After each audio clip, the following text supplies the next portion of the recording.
जी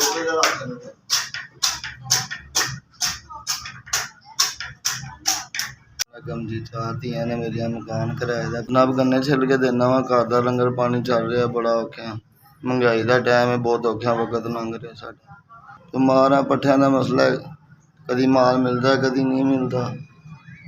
दिन समान नहीं मिलता जाइदा मंडी रात के 2-2 बजे धक्के खा के वापस आए जी दिन पानी मजदूरी नहीं मिलती मकान किराए का बड़ा परेशान है चार बच्चियां ने टेंशन ने जी दिनों दिन वध रही है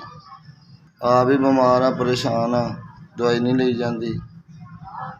बच्चे छोटे ने धियां वड्डियां ने परेशान आ कमान वाला घर च कोई नहीं मेरे तो सुहा है ठीक है मकान किराए का चार धियां ने परेशान आ मेरी मदद करो तुहाडे वास्ते दुआ करांगा